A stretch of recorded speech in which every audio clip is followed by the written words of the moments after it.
Le damos gracias a Dios por estar aquí en su día, comenzando Shabbat aquí en la casa de Dios. Qué mejor lugar para comenzar el día de descanso que en su casa. Quiero compartir con ustedes en el Salmo 30 unos versículos.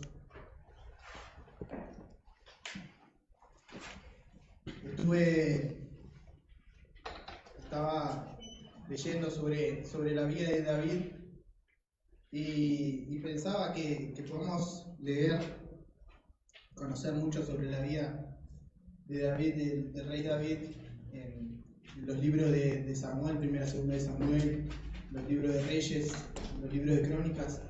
Pero si queremos conocer realmente cómo era David, cómo era su corazón, debemos leer los Salmos, porque él realmente escribía desde su corazón.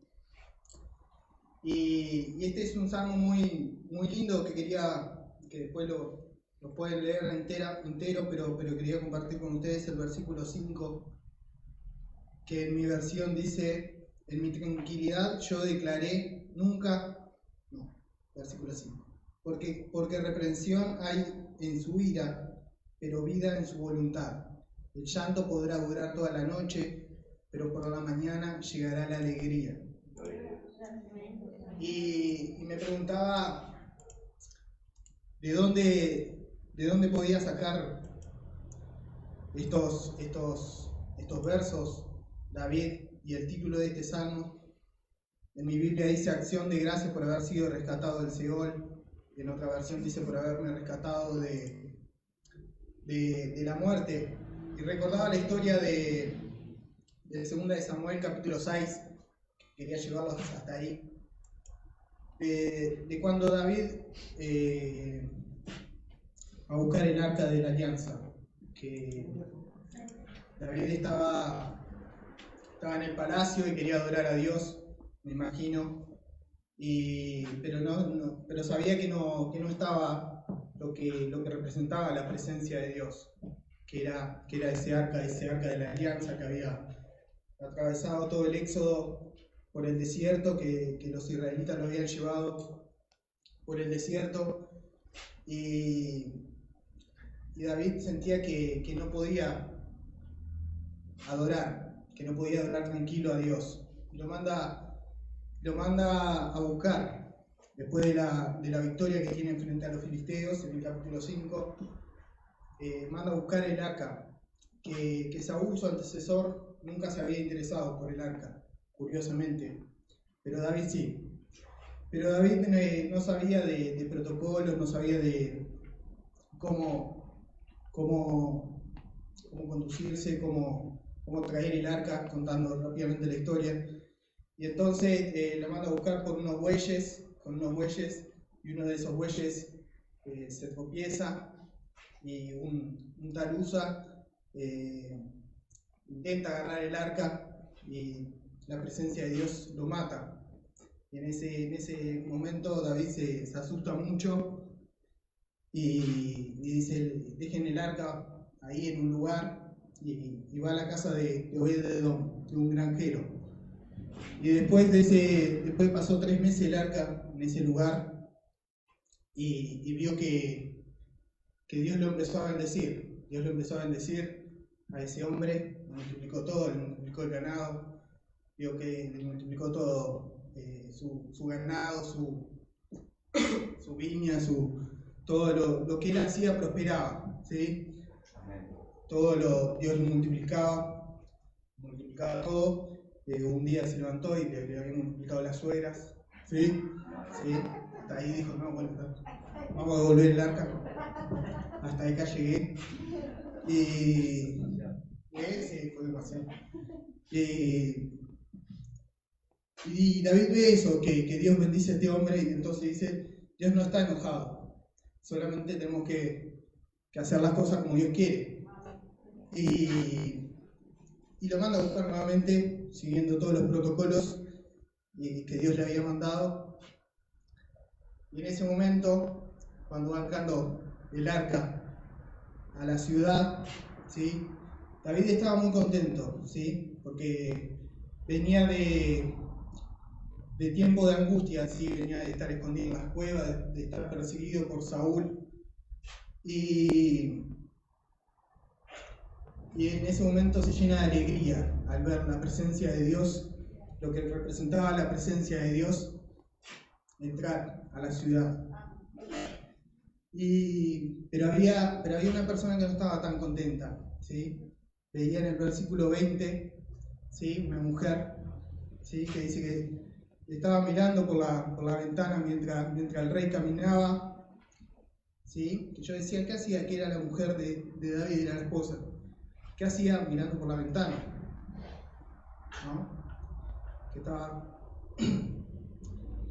y le habla, ¿sí? A David después. Lo menosprecia, ¿sí? Mi Biblia tiene como título Mical, menosprecia al rey David. Y dice, cuán distinguido fue ahora el rey de Israel al exhibirse hoy a la vista de las criadas de sus siervas. Ciertamente te has mostrado como cualquier vulgar, ¿sí? Porque David salió corriendo y empezó a avanzar, ¿sí? Y se sacó toda la ropa, ¿sí? Empezó a avanzar desnudo, ¿sí? Porque David, me di cuenta que David no era un rey cualquiera, ¿sí? David no era un cualquiera. David era un adorador, antes que todo, antes de ser un rey, era un adorador de Dios. Y Mical lo menosprecia, dice, y David le contesta, ¿sí? Fue ante el Señor que se complació en mí más que en tu padre, y en que toda tu casa, quien me ordenó que fuera príncipe sobre el pueblo del Señor, sobre Israel, por lo cual yo dancé en la presencia del Señor, ¿sí? Muchas veces pensamos que el sarcasmo, ¿sí? viene ahora, ¿sí? Viene de ahora, pero ya vemos que de la época de David. Y quería compartirles esto y ver que David era un adorador, ¿sí? Antes que ser rey, era un adorador y se mostraba con autenticidad frente al pueblo, tal como era, ¿sí? Se despojó de su corona, se despojó de sus vestidos reales y antes de mostrarse como un rey, se mostró como era, como un adorador frente a todo el pueblo, ¿sí? Y su identidad, porque su identidad no estaba basada en esas vestiduras reales, no estaba basada en su corona, sino que estaba basado en Dios, ¿sí? Muchas veces nos basamos en cosas materiales, nuestra fe, nuestra identidad, ¿sí? Adoramos a Dios hasta que las cosas empiezan a cambiar, hasta que las cosas nos empiezan a ir mal, ¿sí? Venimos a la iglesia hasta que las cosas nos empiezan a ir mal, hasta que perdemos el trabajo, no tenemos un trabajo, hasta que no tenemos dinero, empiezan a surgir las cosas malas, ¿sí? Y ahí empezamos ya no venimos más a la iglesia y empezamos a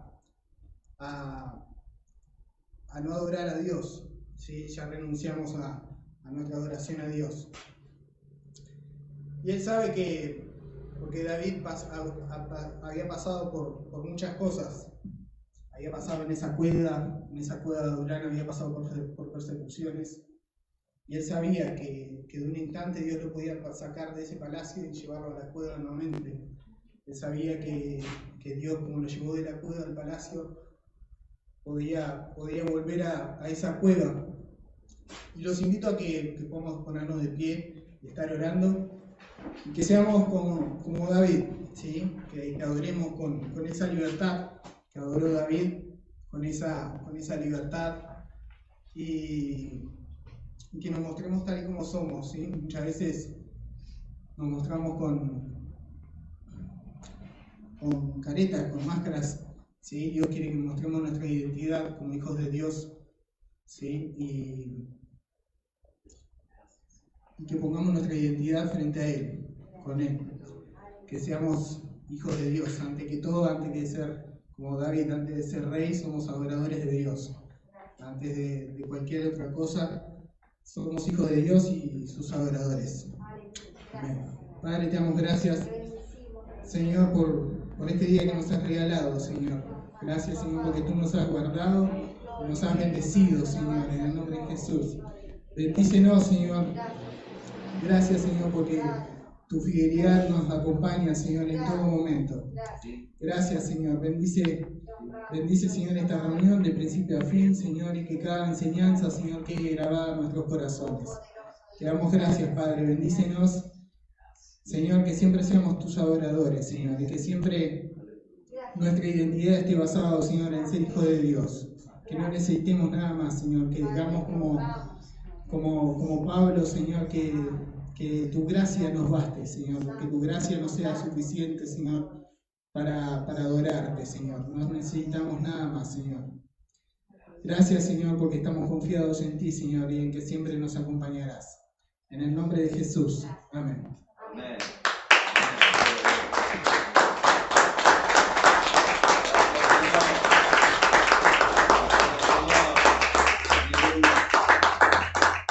Así que bueno, que podamos ser como David, adoradores, verdaderos adoradores. Así que en esta tarde te invito a que tomemos este tiempo para alabar al Señor, para cantar, para glorificar su nombre y exaltar.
nombre sobre todo, Yeshua,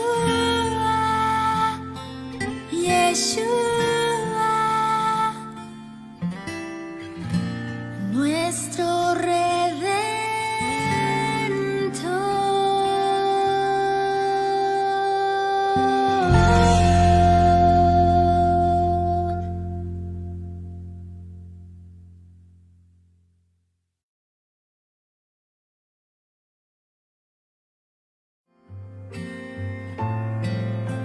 Hola, soy Raquel Diep. Cuando tenía 16 años, Dios me llevó a vivir al país de Israel. Al estar allá, Él comenzó a sembrar en mi corazón un mensaje que era completamente nuevo para mí. Dios comenzó a despertar en mi corazón un amor muy especial por su pueblo Israel.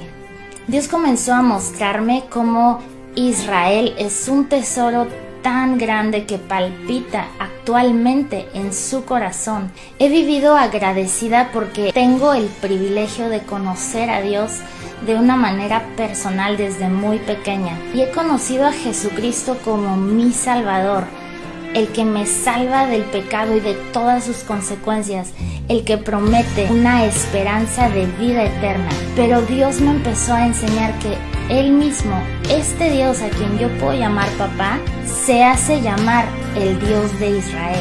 Este Jesús que es mi Salvador, quien entregó su vida por mí, es un israelí judío que nació, creció, murió y resucitó judío.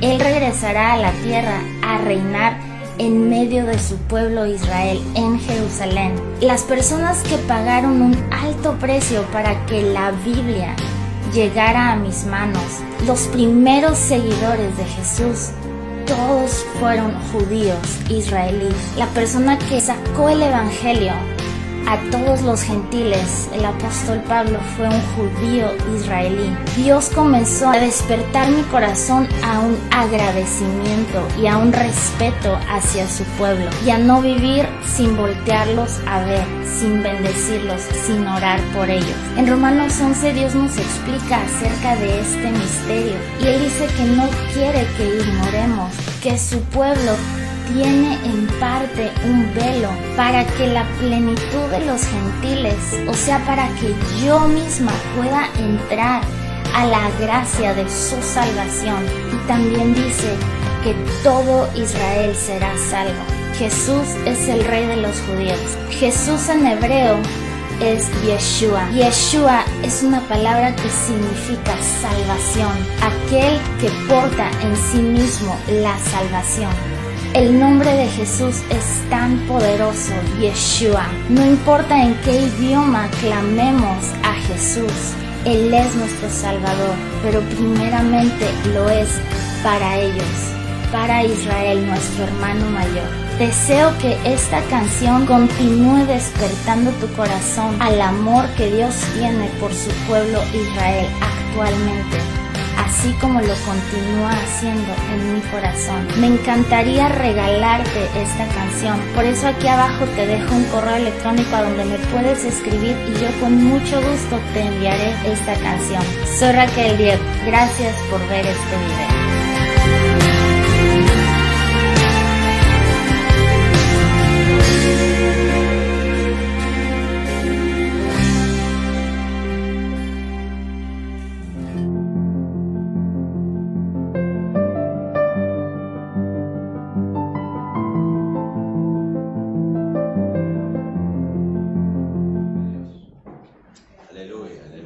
Gloria a Dios.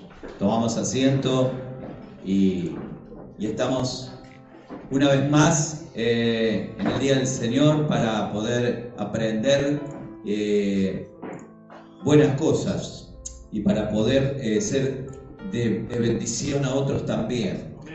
Porque todo lo que nosotros podemos aprender es lo que nosotros tenemos que enseñar. Amén. Así como nuestro bendito Señor nos enseñó a través de su palabra y a través de sus hechos en todo el tiempo que estuvo en la tierra, también nosotros debemos capacitarnos y aprender de Él para poder enseñar de la misma manera. ¿Amén? Y justamente hoy tenemos un estudio en el cual vamos a ver, ya lo hemos visto y lo vamos a volver a ver, un par de variantes hice en este estudio, pero hay muchos que no lo vieron. Y es importante saber, por ejemplo, quién decís que soy. Hay un versículo bíblico que ahora después lo vamos a ver, que le pregunta a sus discípulos. Jesús se sienta allí y le pregunta a sus discípulos, bueno, ¿quién dice que la gente que yo soy? Y ellos le dicen, algunos dicen que sos Elías, algunos dicen que sos alguno de los profetas. Y él le pregunta a sus discípulos, después de haber estado junto con ellos y que ellos hayan pasado prácticamente todo el día y todos los días con él, que han visto milagros, que han visto el obrar de Jesús, y le pregunta justamente a los discípulos, ¿quiénes piensan que yo soy? Y esto es importante y muy importante, ¿por qué? Porque llegamos hoy en día regularmente a nuestros días de iglesia y le preguntamos a cualquier hermano y le decimos, ¿quién es Jesús? Y te va a decir, bueno, Jesús es el Hijo de Dios. Otro te va a decir, ¿Jesús quién es? Y Jesús es la segunda persona de la Trinidad. Y otro te va a decir, ¿y Jesús quién es? Y Jesús fue el más grande de los profetas. Y el otro dice, Jesús es mi maestro. Y el otro dice, es mi hermano mayor. Y es esto y el otro. Y tenemos forjada una imagen de Jesús, a veces distorsionada, de lo que es realmente lo que la Escritura dice que fue Jesús y lo que la historia nos cuenta. Porque hay algo muy importante en estos, hermanos. Yo quiero que usted sepa que hay cosas que no podemos cambiar y que es la historia. Y la historia nos cuenta de un Jesús que realmente no es una mitología, sino que es un personaje real y que vivió y que caminó en la tierra y que hizo milagros y maravillas y tuvo sus discípulos y tenía, dice la Escritura, que aún fue tentado en todo, mas él no cayó en la tentación, ¿no? Pero dice que era una persona también en la cual tuvo que pasar por un montón de cosas como nosotros pasamos.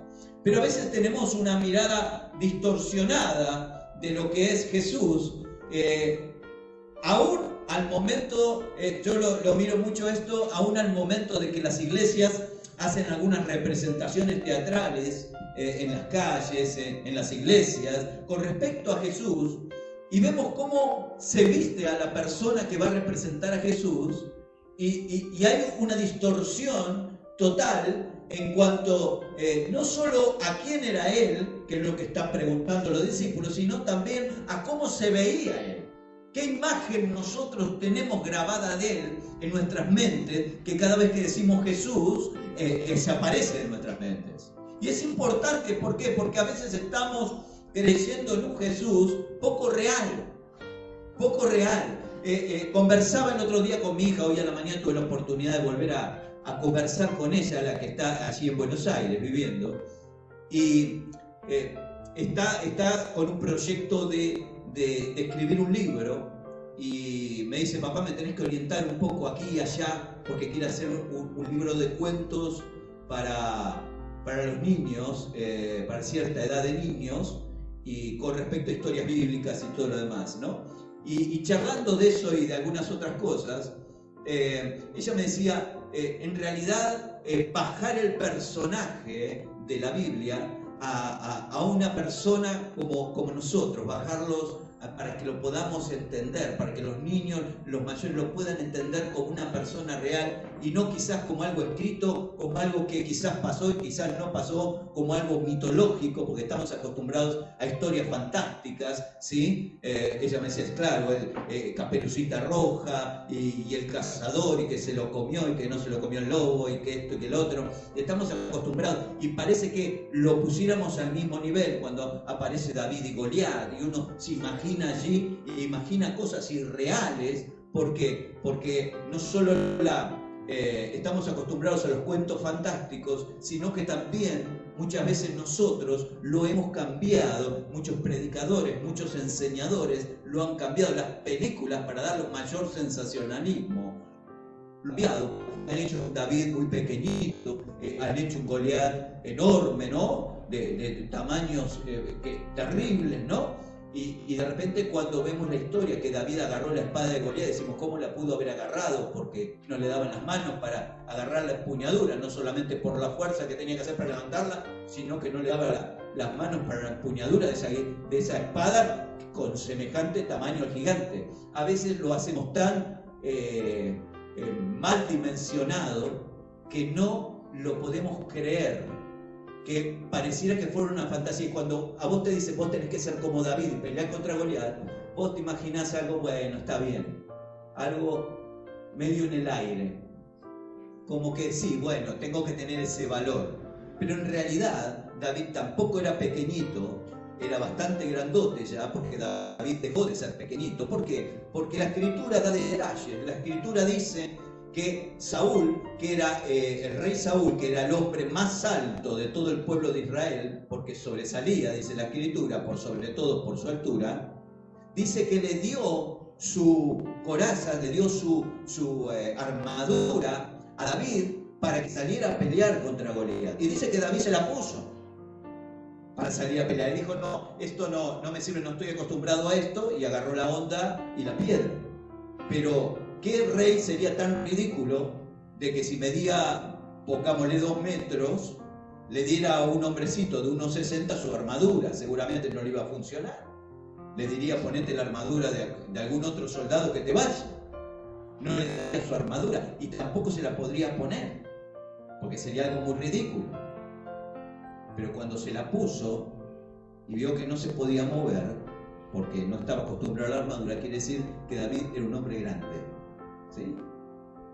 Esos detalles no los tenemos en cuenta. ¿Por qué? Porque si vemos que David era un hombre grande y Goliat no era tan grande, es como que parecería que la pelea era más justa, ¿no? Como si Dios no se pudiera glorificar en eso. Pero todo lo magnificamos cuando llega, no sé, a las pantallas del cine, Hollywood y todo lo demás. Bueno, lo vamos a hacer más grande y vamos a hacer que todo sea más trambólico para que pegue. Pero en realidad la Biblia no necesita de eso, pero necesita que lo bajemos a una realidad donde lo podamos creer de verdad, donde podamos entender la Escritura. Y cuando vamos a Jesús tenemos que saber cómo era, cómo vestía, qué comía, qué hacía, porque pareciera que él pasaría caminando por las aguas todo el tiempo, ¿no? Parece que, wow, ahí viene Jesús, el inalcanzable. Cuando vemos un Jesús inalcanzable, un Jesús demasiado diosizado, como decirlo, ¿no? Entronado en ser Dios, entonces cuando nos dicen, vos tenés que ser como Jesús, Dios, entonces es imposible para mí ser como Dios. Y puedo justificar delante del Padre diciendo, miren, yo voy a pecar, yo voy a hacer esto, voy a hacer el otro, porque no puedo ser como Jesús, porque como Jesús era Dios, yo no puedo imitar a Dios. No sé si me entienden.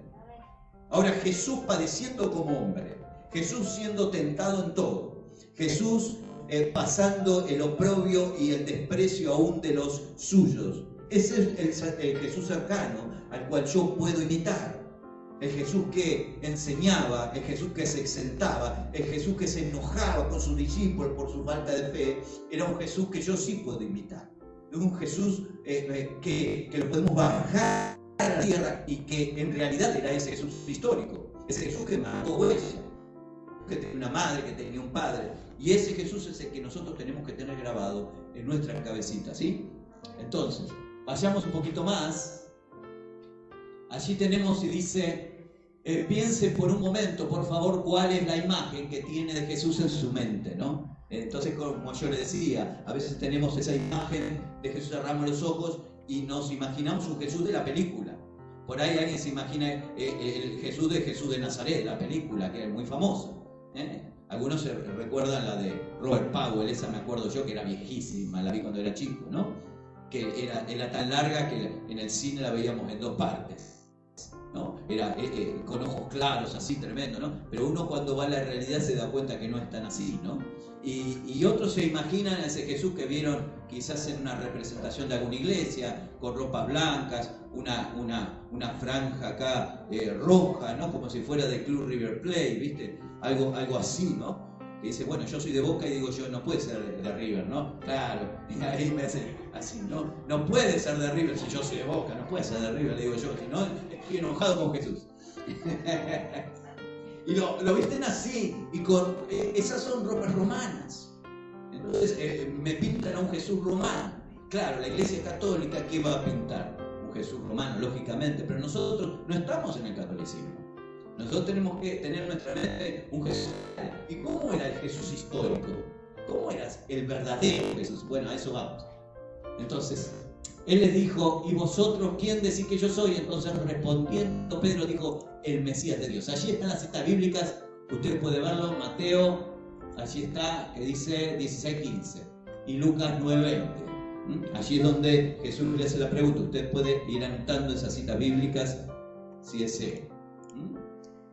Los dos evangelios relatan el mismo pasaje. Muy importante.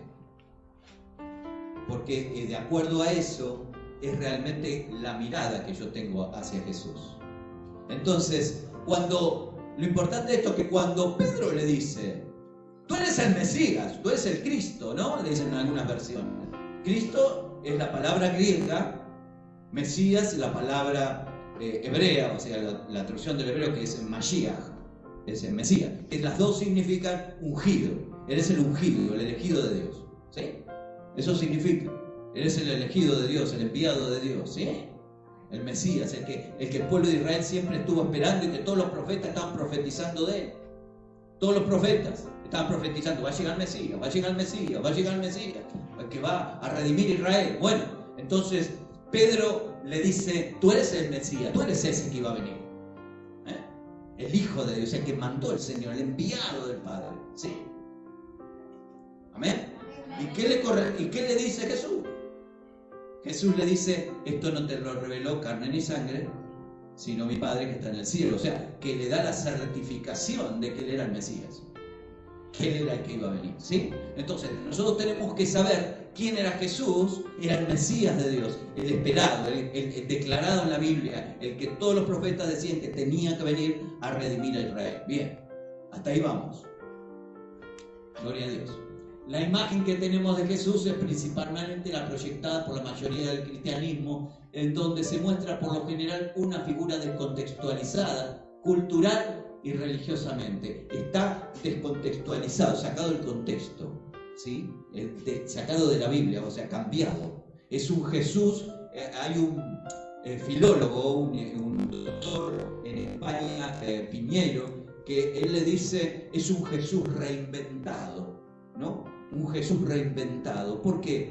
Porque no era el Jesús original, el que mayormente se conoce y se predica, sino que se reinventó este Jesús para favorecer a ciertas élites religiosas o ciertos dogmas religiosos. Seguimos. En muchos otros ámbitos también la figura de Jesús está desvirtuada y totalmente descontextualizada. Vamos al próximo. Este es la imagen, el Jesús de las vidrieras, de los vitró en iglesias y catedrales en todo el mundo religioso, ¿verdad? Usted la ha visto, yo la he visto. Volvamos ahí. Todas las iglesias mayormente católicas que tienen esos vitró tan preciosos de colores, con esos dibujos tan lindos, pero es la imagen que ponen de Jesús, y nosotros al mirarlas y verlas continuamente, es como que se nos está grabando que Jesús era de esa manera, ¿sí? Ahora, el Jesús sufriente, siempre con la cruz a cuestas o clavado en ella, ¿no? La imagen típica católica, ¿sí? En los crucifijos, no solo en la iglesia, sino en muchas casas de muchos católicos. Algunos de nosotros, si alguno fue católico, tenía algunas cruces de esta, algún familiar, alguna madre, alguna abuela, alguna tía. Estamos rodeados de católicos por todos lados en Latinoamérica, y siempre vimos esas cruces con un Jesús que estaba sufriendo, así clavado en la cruz. ¿Amén? ¿Amén? Gloria a Dios. Seguimos. Esta imagen es el Jesús ortodoxo, es la iconografía, o sea, el icono, la imagen del Jesús de la iglesia griega ortodoxa, de la ortodoxa griega. Son católicos, es una especie de catolicismo, más ortodoxos, que creen en algunas cosas diferentes al catolicismo, pero bastante parecido por ese lado. Algún día podemos también. Bien. Y después este es el Jesús protestante, aparentemente más cercano al hombre moderno, es el que esa imagen que dice que yo estoy en la puerta y llamo, ¿no? Y está más cerca, pero fíjense ustedes la vestimenta también, ¿no? Ese no es de River porque no la tiene cruzada, ¿no? Pero la tiene por acá. Tiene por acá, ¿no? Una vestimenta que no se adecua a lo que verdaderamente usaba Jesús o usaría Jesús, porque en el Jesús histórico esa ropa no estaba. A mí me causa gracia porque cuando voy a... esto lo he visto en la ciudad de Colón, en la iglesia que está en Colón, la iglesia católica, hay una imagen allí afuera que está Jesús, supuestamente Jesús, y está allí y pareciera lamentablemente una mujer, una dama, parece que fuera a un, ¿cómo es? A una reunión de 15 años, festejo de 15 años, porque tiene todo un tul rosa, y son todos tules rosas así de gasa, como si fuera un esplendor, pero era rosa, y tiene todo, y yo digo, ese no es mi Jesús, ¿no? Y la imagen, ¿no? que proyectan al mundo, que está mirando eso, y no lo he visto solamente en esa iglesia, sino que es una imagen que se ha pasado de iglesia en iglesia, y uno dice, wow, están adorando a este Jesús que nunca podemos declarar que fue verdadero, es un invento, ¿no? Es un invento. Jesús nunca caminaría así, le tirarían piedras en medio de Israel si estuviera caminando de esta manera, ¿no? Claro, justamente. Seguimos. Y ahí tenemos al Jesús de la mayoría de las iglesias evangélicas, la mayoría de los cristianos evangélicos, por eso decía yo de River, porque lo tiene medio cruzado. A veces no nos da en las representaciones de la iglesia, yo lo he visto, no les da para comprar tanta tela, entonces les ponen una franjita de ropa de té o alguna cosa medio, sí, de Panamá, una cosa medio berreta, ¿no? Pero bueno. El Jesús de los revolucionarios, ahí parece Che Guevara, ¿no? Qué tremendo, ¿no? Pero es el Jesús de los revolucionarios, hay un Jesús de los revolucionarios, no se crean que no. Y le ponen la cara de Che, le ponen los cosos como si fuera Jesús. Yo he hablado con algunos políticos en algún tiempo que me decían, yo también creo en Jesús, a un político, te voy a hacer una mesa de una cena con ciertos políticos, y me decía, pastor, el candidato a intendente en aquel momento, me dice, pastor, yo creo en Jesús, nada más que yo creo en Jesús, el que fue un revolucionario, el que cambió todos los arquetipos, todo lo que estaba armado allí, y dio vuelta a todo un sistema religioso. Yo creo en ese Jesús revolucionario. O sea, no creía en un Jesús realmente salvador, ni milagroso, ni el Mesías. Él creía en un Jesús, en un hombre que hizo una revolución, ¿sí? Entonces hay muchos que creen en este Jesús revolucionario. Entonces estamos haciendo una imagen de Jesús que encaja con nuestros conceptos filosóficos o nuestro propio estilo de vida, no un Jesús verdadero. Es como a nosotros se nos ocurre, o como nosotros tenemos en nuestras culturas, pero no un Jesús real. ¿Cómo era el Jesús real que caminaba sobre la tierra y se relacionaba con la gente y tenía discípulos y todo lo demás? Bueno, ahí vamos viendo, ¿verdad? ¿Cuál es la imagen más parecida al Jesús que nació en Israel hace más de 2000 años? ¿Y cuál es la imagen? Esta sería una imagen fidedigna y que se ajustaría al contexto del Jesús judío, que con nombre de en hebreo Yeshua, como lo llamaba su mamá. Su mamá no lo llamaba Jesús. No es que Jesús esté mal, yo hablo de Jesús. Yo nunca digo que Jesús no hay que decirlo. Usted lo puede decir en el idioma que quiere. Si ustedes quiere hablar en inglés y dice Jesus, y me parece extraordinario, Jesus, ¿no? The name of Jesus, ¿no? Qué lindo queda, ¿no? Pero Jesús se entiende igual. Ahora, ¿cuál era el nombre original de él? Era Yeshua. Por eso muchas de las canciones que cantamos dicen Yeshua, no es porque alguien sea judío, nada que ver. Estamos hablando de un idioma hebreo. Estamos hablando de eso, ¿sí? Entonces, yo lo que quiero que usted entienda es que la imagen del Jesús verdadero era ese Jesús, el que vivía en Israel, el que tenía un manto, un talit, como se llama, que era el manto de oración, con que todo judío oraba y se cubría al tiempo de la oración. ¿Amén? es de sorprenderse que nunca se presente al Jesús judío en su propio contexto cultural y religioso. Es muy sorprendente, por lo menos a mí me sorprende, que se haya cambiado tanto en tantas películas y esto y el otro y más allá, y no se haya mostrado el verdadero Jesús, el Jesús de la historia, ¿no? Pareciera que hay un problema de antisemitismo, ¿no? Porque Jesús era judío, entonces mejor no nos conviene, ¿no? Sí, hay una pregunta. No, le iba a decir que hay una película que se llama El Señor de los Milagros, que muestra esa imagen de Jesús. Esa imagen de Jesús. Sí. Sí, hay algunas películas que ahora vienen surgiendo, que están hechas por la mayoría por la Iglesia Universal, del apóstol Macedo, y bueno, y tratan de volver y le dan cierta característica verdadera, no digo que no, ahora se está más o menos volviendo al original, y yo creo que cada vez más se va a ir volcando todo a lo verdadero, y quiera Dios que esto suceda.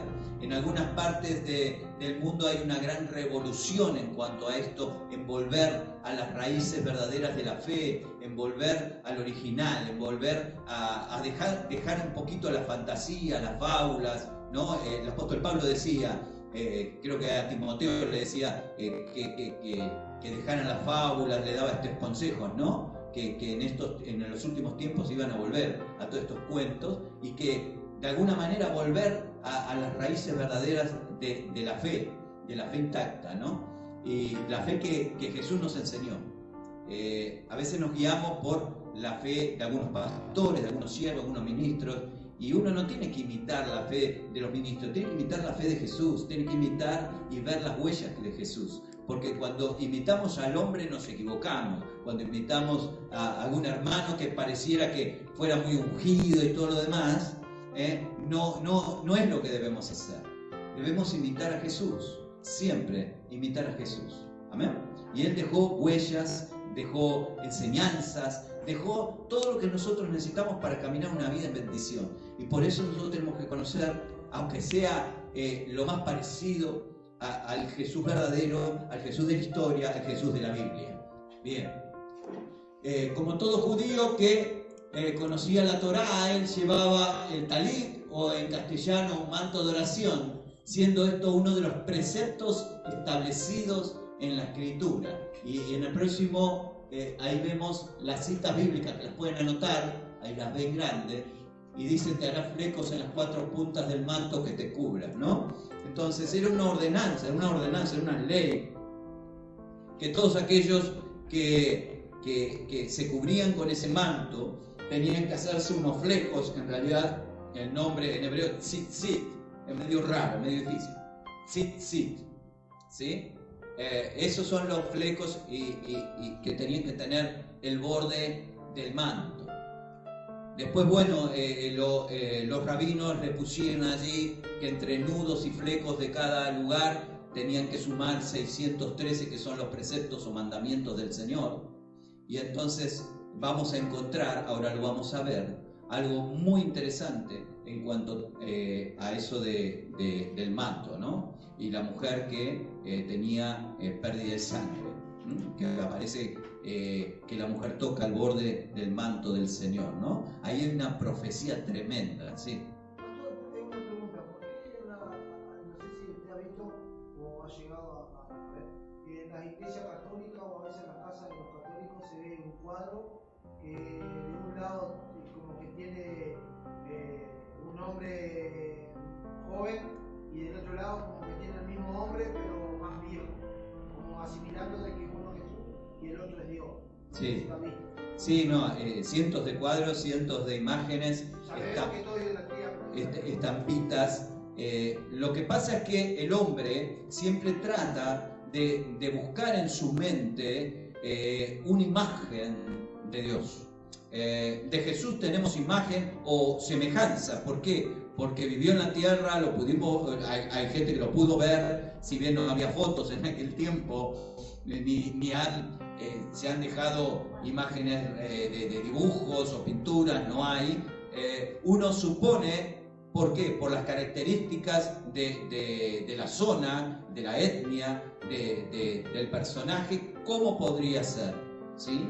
No podía ser por ahí rubio albino, no podía ser con una nariz respingada, no podía ser, ¿sí? Era de tez más bien morena, era de una piel curtida, como Medio Oriente. Usted los puede ver a todos los que viven en Israel, nativos de Israel. Usted va a ver que la piel es curtida por el sol, por el clima, y las narices de los judíos usted la ve.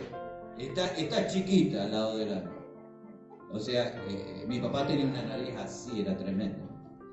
Pero, claro, y Jesús no iba a escapar a eso.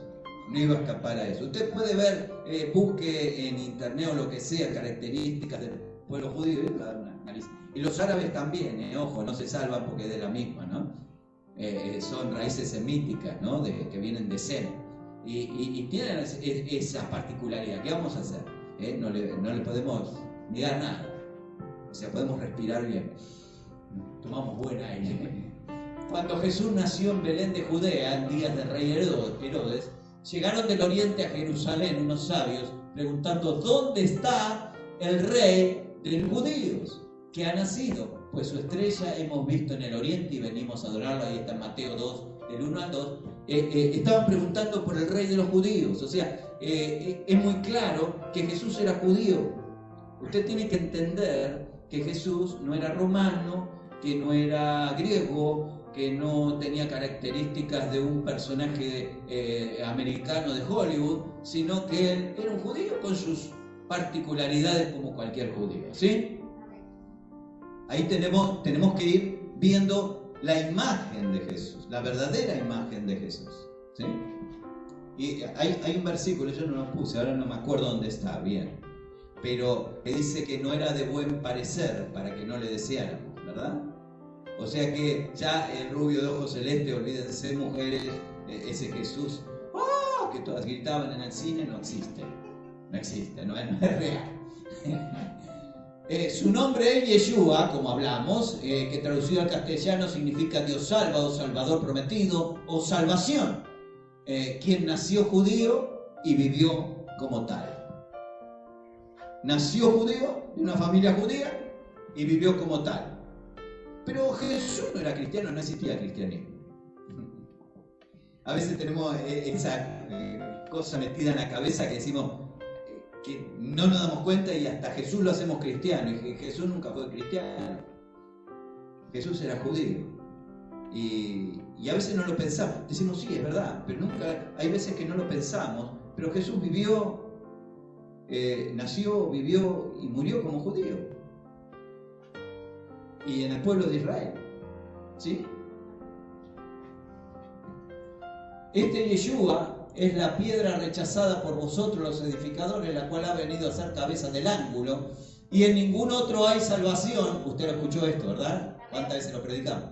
Porque no hay otro nombre bajo el cielo dado a los hombres en el que podamos ser salvos. Hechos 4, 11 y 12. ¿Por qué habla de esto? Porque no hay otro nombre en el cual pueda haber salvación. ¿Por qué? Porque el nombre Yeshua significa salvación.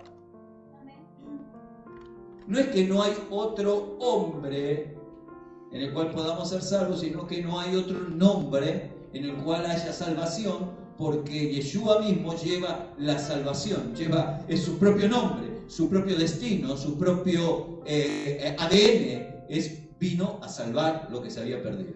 ¿No? Él es la salvación. Cuando hablamos de Jesús, traducido al español, o Jesus al inglés, o qué sé yo, cómo se dice, ya me olvidé en el portugués cómo se decía, Jesús.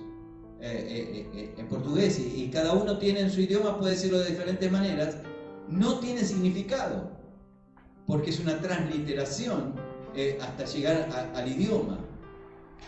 Donde tiene significado y tiene connotaciones es en el original. Y en el original es Yeshua, que significa salvación. Amén. Entonces, en otro nombre no hay salvación, es salvación.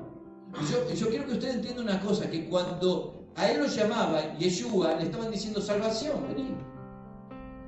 Para que entienda esto, porque si no, no lo podemos entender. Salvación, vení. Cuando le decían a Jacob, ¿Se acuerda de Jacob? Que le engañó por el plato, le vendió el plato de guiso, ¿no? al hermano que tenía hambre y le cambió la primogenitura por el plato de guiso. Jacob significa suplantador o engañador. Entonces cuando lo llamaba, decía: Jacob, vení acá. Le estaba diciendo: engañador, vení acá. Che, vos que engañás, vení acá. Continuamente. Lo estaban de alguna manera maldiciendo continuamente. Engañador, engañador, engañador. Y Dios le cambia el nombre y le pone Israel. ¿Se acuerdan? ¿Se acuerdan cómo pasó? Bueno, pero no nos vamos a ir mucho del tema. Cuando Yeshua manda a sus discípulos llevar las buenas nuevas, o sea, el evangelio de arrepentirse y creer en él, lo primero que les dice es ir a las ovejas perdidas de Israel. La comisión que les da dice: antes ir a las ovejas perdidas de Israel, de la casa de Israel. Amén. ¿Cuáles eran las ovejas perdidas de la casa de Israel? Las tribus que estaban dispersas, o sea, no a Judá, no a los judíos, sino a los que estaban dispersos de la casa de Israel, ¿sí? Eso, bueno, lo vimos viendo en las dos casas. A ver, seguimos. Por camino de gentiles no vayáis, en ciudades samaritanos no entréis, sino id antes a las ovejas perdidas de la casa de Israel, y yendo a predicar diciendo: el reino de los cielos se ha acercado. Amén. Mateo 10, 5 al 7. O sea que evidentemente el ministerio de Jesús y el ministerio de los discípulos primeramente era el pueblo suyo. El pueblo suyo que había pecado, que se había dispersado, que se había mezclado, que había empezado a hacer idolatría. Él vino a buscar a los suyos, a su pueblo, a Israel, a los suyos. Amén. Amén.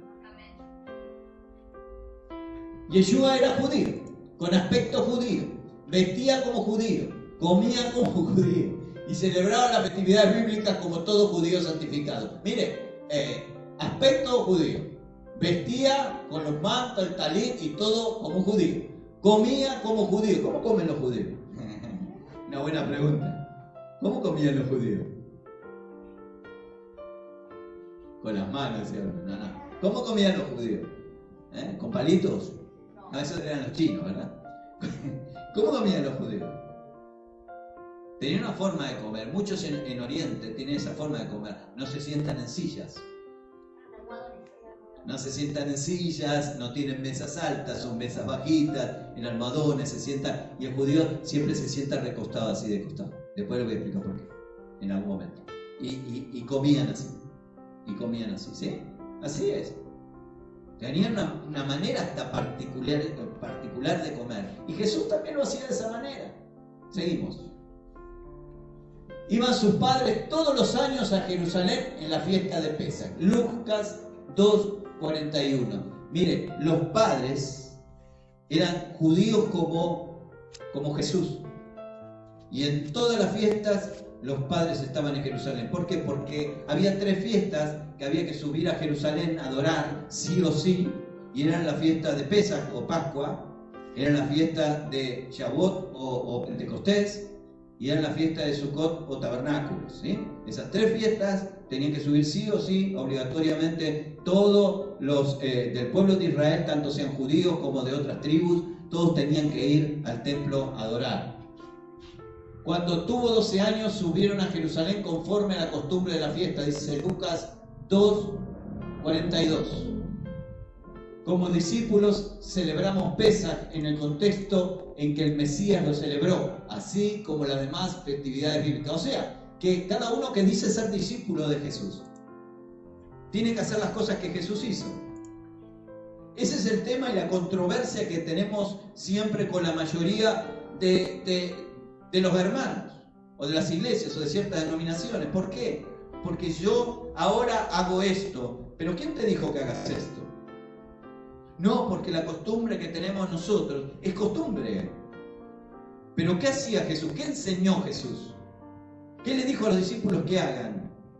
A sus apóstoles, a los discípulos que tenían. ¿No tendríamos que hacer nosotros también lo mismo? ¿O nosotros tenemos una orden diferente de parte de Jesús?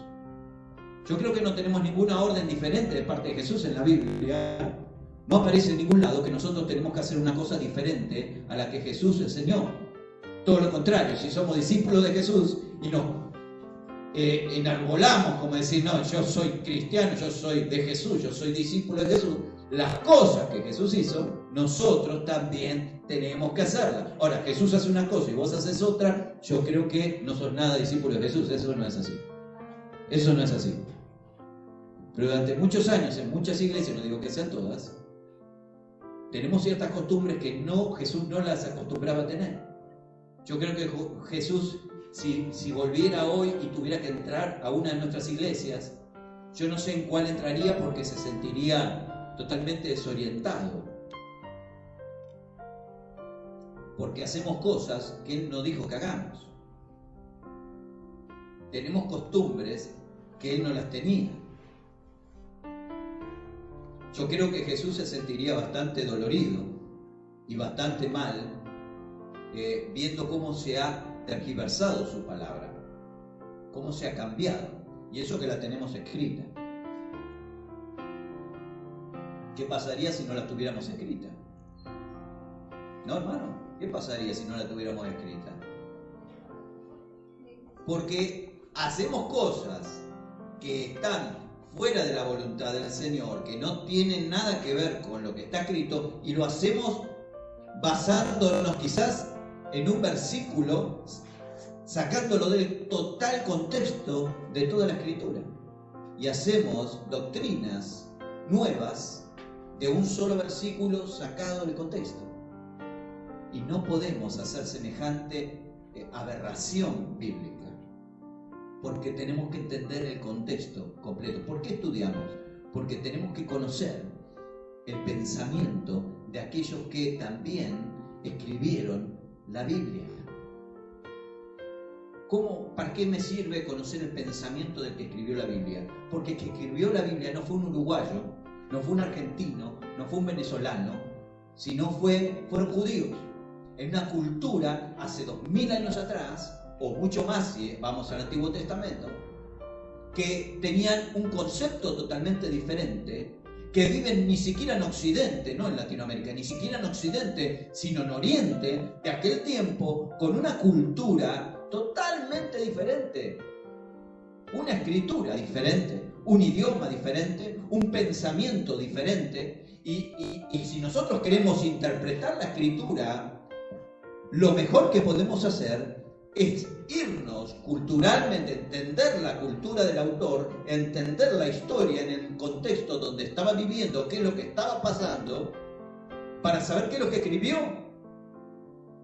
Porque si no, vamos a reinterpretar la escritura continuamente. La reinterpretamos a nuestro gusto.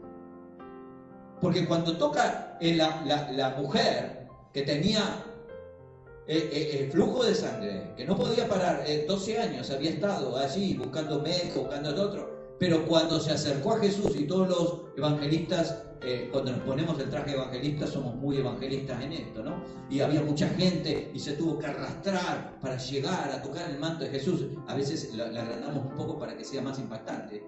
Y tocó el borde del manto, y entonces Jesús dijo: ¡guay! ¿Quién me tocó? Que todos te tocaron. No, porque poder ha salido de mí.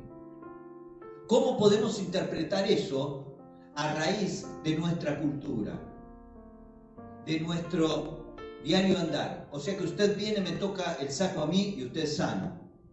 Podríamos pensar eso. Hay predicadores que hacían hasta esa aparruchada, ¿no? Pues yo tengo la unción, entonces si alguien puede tocar el borde de mi saco puede ser sano. Una locura, ¿no? Y a veces por la fe de la persona tan inocente, ¿no? Tan en algún aspecto ignorante de las escrituras, por ahí hasta era sano, ¿no? Pobre del pastor, ¿no? Que mejor que se arrepiente, o del predicador. Pero ¿qué había en eso? En eso había un secreto bíblico, una promesa bíblica que hay que entender, y hay que leer la primera parte del libro, no empezar de Mateo, leer los profetas, para entender qué significaba, porque hay una profecía que después quizás aparezca por allí, o quizás no lleguemos y lo tengamos que hacer para el viernes próximo, que dice que de sus alas traerá sanidad. O sea que está hablando del Mesías, que cuando viniera el Mesías de sus alas, dice así la traducción, usted dice Mesías con alas, ¿no? Porque malas traducciones, lógicamente, de sus alas traería sanidad. Cuando usted va al original, dice de sud sit sit. Cuando va al hebreo, dice de sud sit sit, traerá sanidad. O sea, que esa mujer lo único que hizo es declarar al tocar que era el Mesías. Si no era el Mesías, no iba a ser sana. Pero como ella tocó el tzitzit y se cumplió la promesa del profeta, entonces recibió sanidad.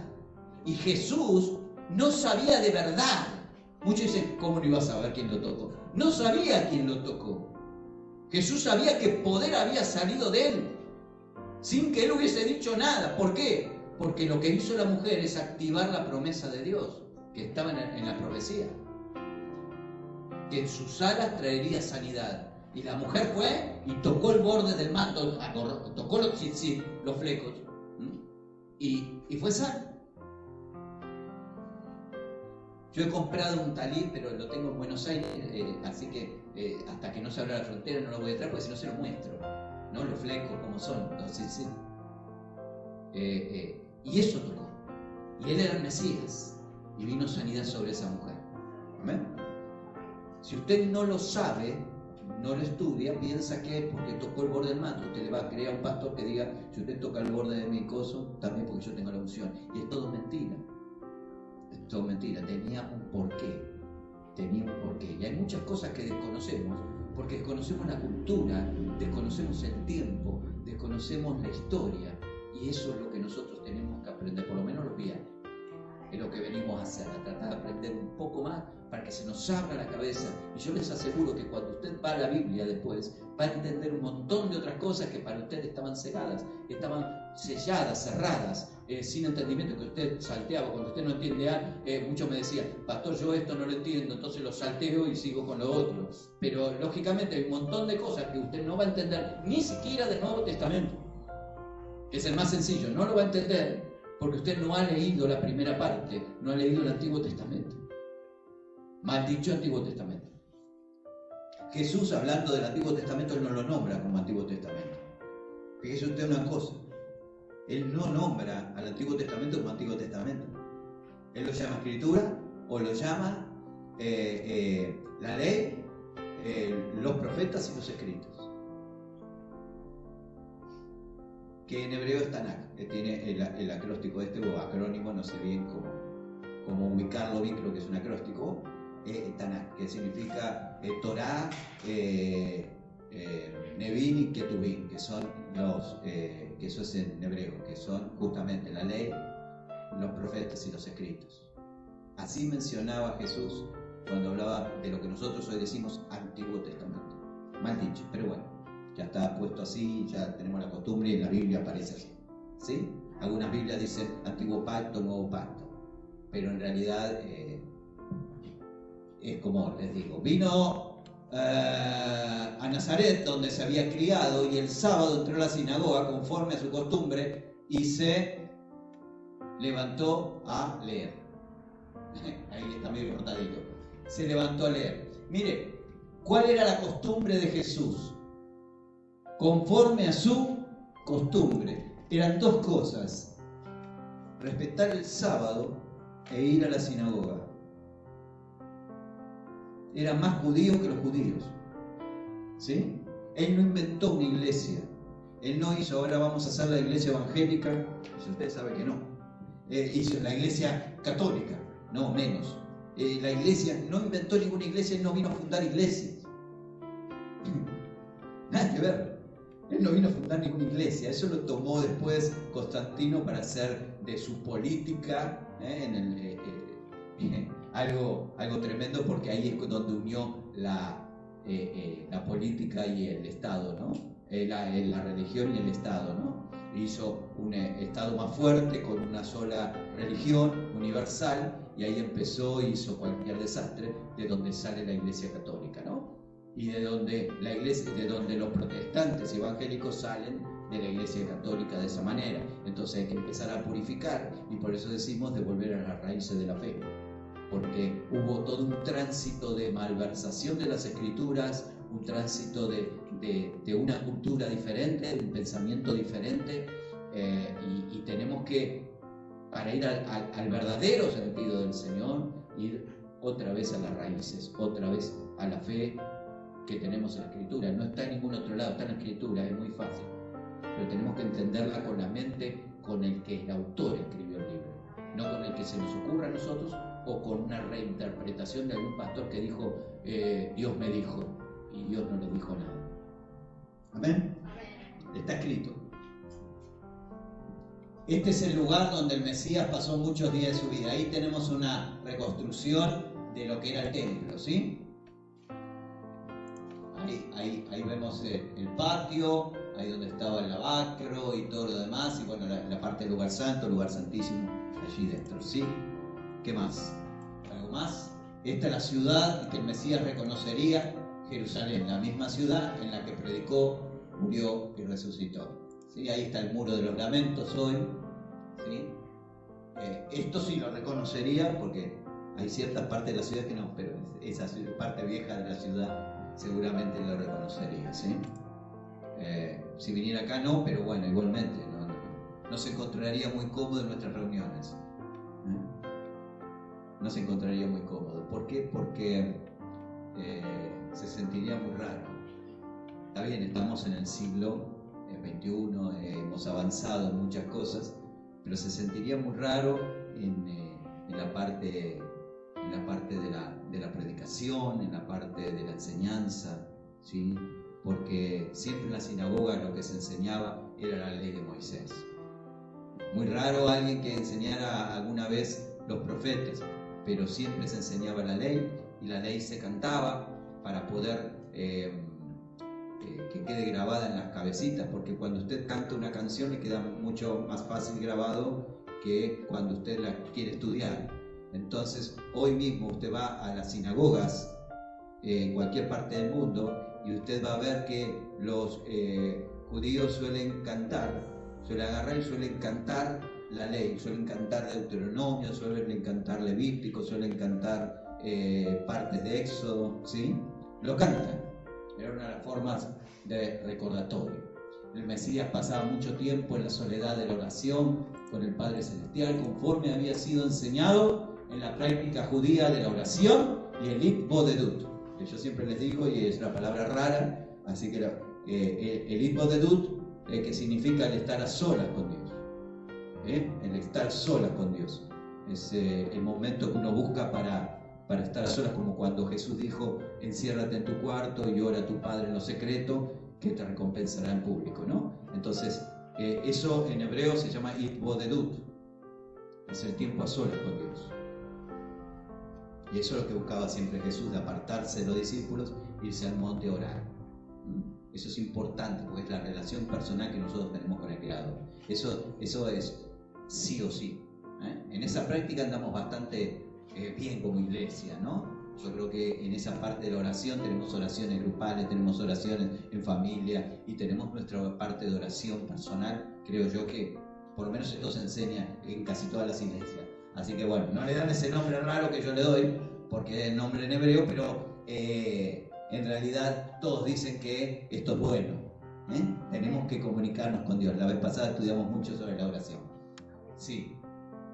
El Mesías de las Escrituras se identificaría con un judío moderno en la ética y en la estética, sin lugar a dudas, pero no se identificaría mucho en las costumbres de hombres. ¿Cuáles son las costumbres de los hombres? En las que él peleaba siempre. Eran las que los rabinos agregaban a la ley. Él vino a cumplir toda la ley, pero los rabinos de aquel tiempo, y los de ahora también, le han agregado a la ley un montón de cosas que es casi imposible hacerlas. Usted, si va a hablar con un rabino ortodoxo, se va a dar cuenta, porque cada cosa que hace, hay una forma de hacerlo. Y lo tienen que hacer de esa manera. Cuando se bajan a mí me gusta cuando se bajan de la cama. Cuando se bajan de la cama de dormir, primero te apoyan el pie derecho, después apoyan el pie izquierdo. después se ponen el zapato izquierdo, después el zapato derecho, se abrochan el zapato derecho, después el izquierdo. Tienen forma, es una locura hasta lo que han llegado, ¿no? Y cuando llega el Shabbat, como el día de hoy, llega el día de descanso, bueno, no se puede prender una luz, no se puede hacer nada, es una locura, no se puede atender un teléfono, nada, pero nada prácticamente. Lo único que puede hacer es estar con la familia y alabar al Señor y muy limitado, no puede prender el auto, el carro, no puede hacer nada, porque todo lo consideran un trabajo, porque dice no trabajarás, y todo lo consideran como un trabajo. Ahora, tenemos que entender que eso no es así, si no fueron cargas puestas, porque eso no lo dice la Escritura, eso fueron cosas puestas después como costumbres de los ancianos, costumbres de los rabinos, y eso es lo que Jesús peleaba. Y lo que los fariseos le decían, y ¿por qué tus discípulos no se lavan las manos antes de comer? Bueno, eso no está en la Escritura. ¿Está bueno lavarse las manos? Claro, hoy aprendimos que está bárbaro lavarse las manos siempre, ¿no? Aún por los virus, por toda esta porquería, está bárbaro lavarse las manos, pero no es una ley. Y eso lo tomaban como una ley. Nosotros en nuestro barrio siempre decíamos, chancho limpio no engorda, ¿no? Entonces comíamos con la mano sucia. Para no ir a lavarnos las manos. Antes no nos contaminaba, parece que antes cuando éramos chicos no nos contaminaba nada. Nosotros jugábamos al fútbol ahí en una plaza que estaba en el barrio y estaba justo frente a un hospital de enfermos infecciosos. Pero nosotros no teníamos ningún problema porque entrábamos al hospital después de jugar a la pelota y tomábamos agua de la canilla que estaba en el patio de los infecciosos.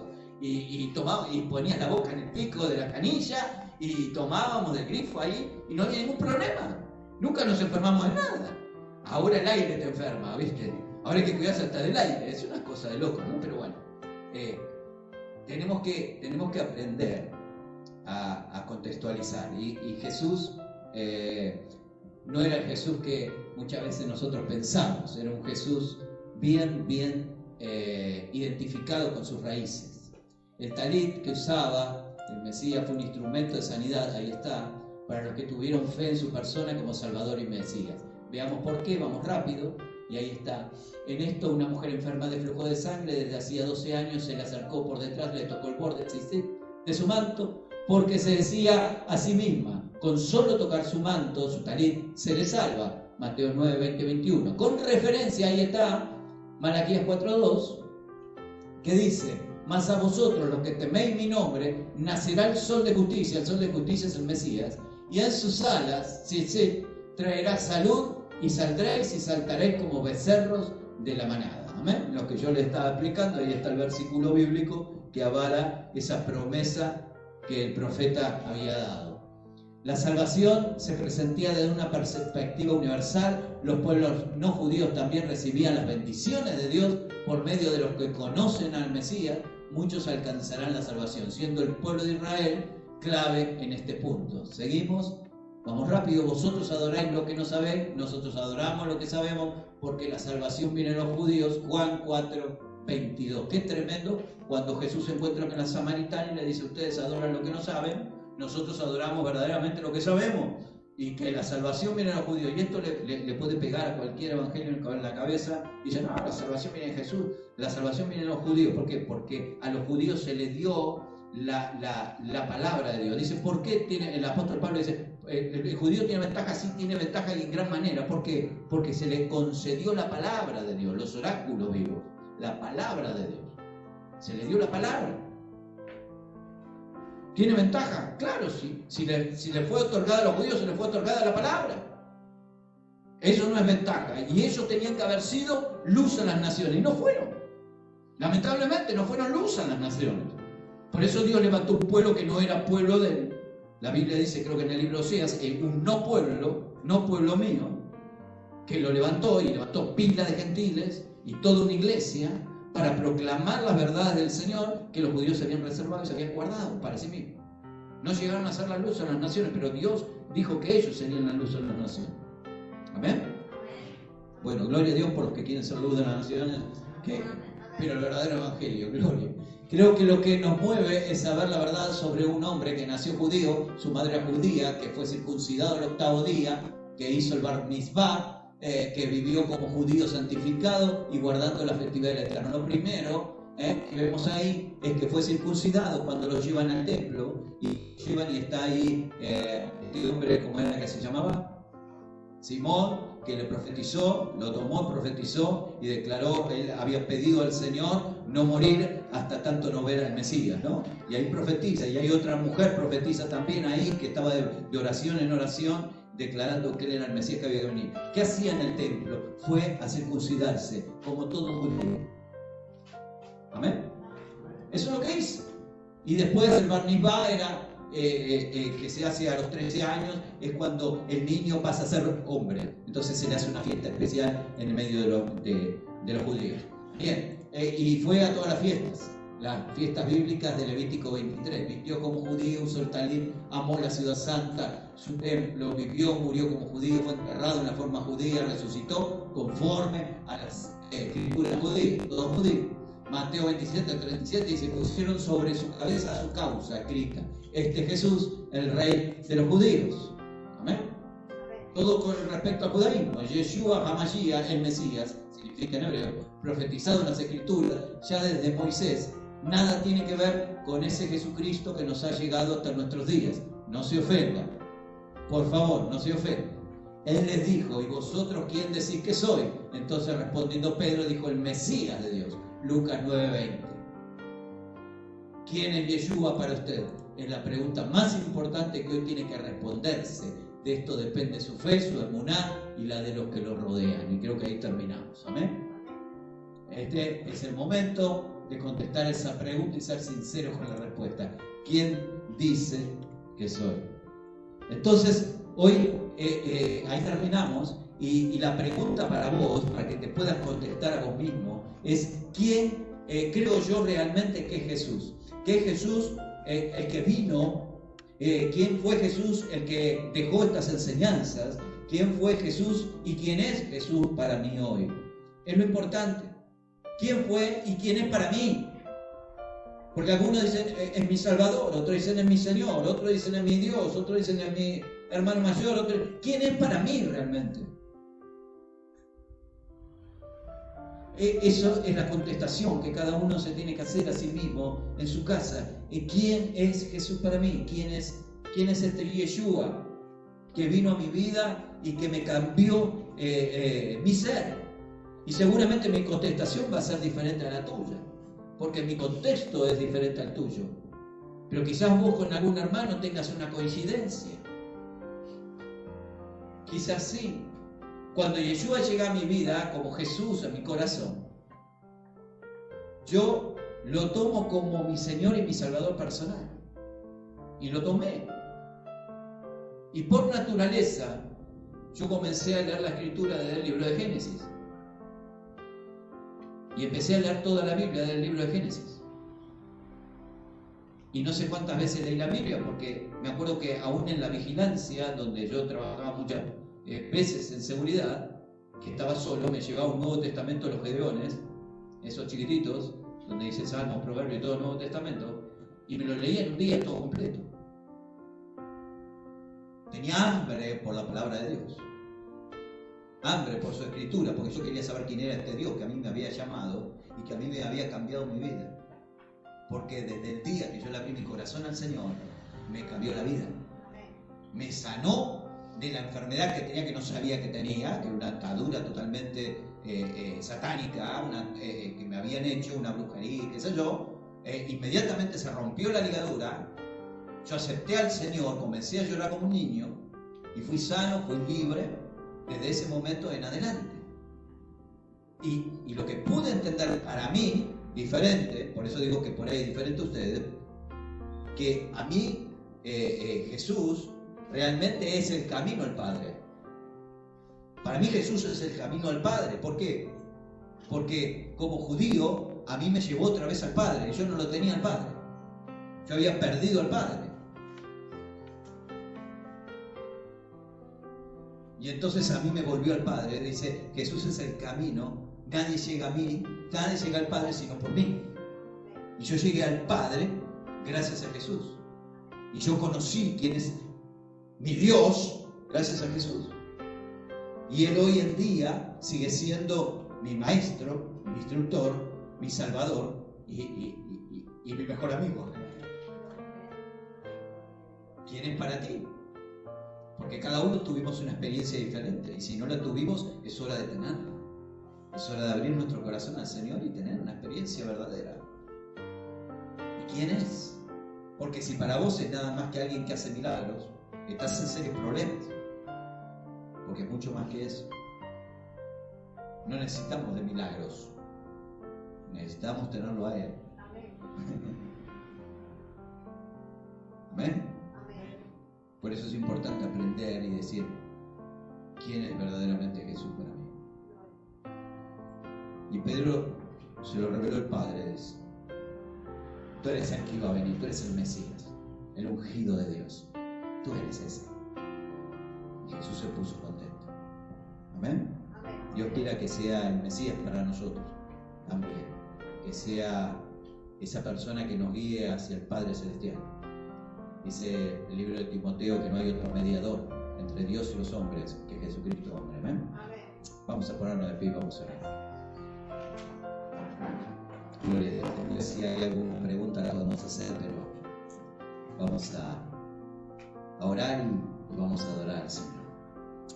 Bendito Dios y Padre, te damos toda la gloria en esta noche y te damos gracias porque tú, Señor, nos has revelado cosas buenas. Señor, gracias por abrirnos la Escritura, Señor, y tocar nuestros corazones con tu palabra.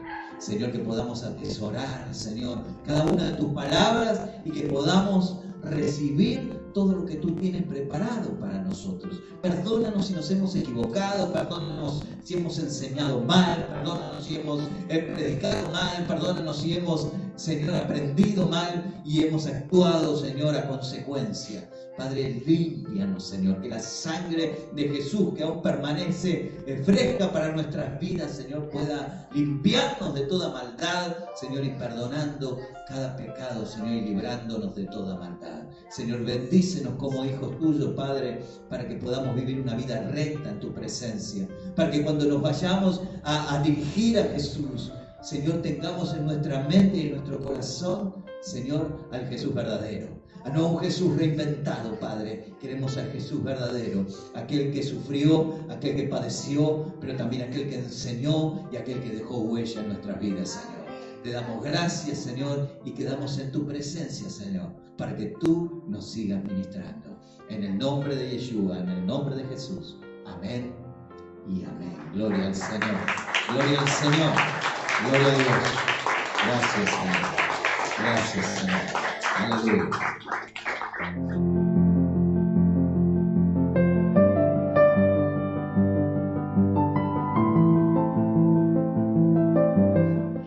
Queríamos enviar saluditos a los que nos estaban mirando y están allí acompañándonos, así que bueno, saludamos a Teresita Herrera, a Jessica Regante, tenemos también a Rubén Vizcarra y tenemos a Cristina Julio Olivera de Agustín. Eso supongo que deben ser los papis de Jessica, así que bueno, un beso grande a cada uno de ustedes. Dios los bendiga y bueno, vamos entonces a cantar, a alabar.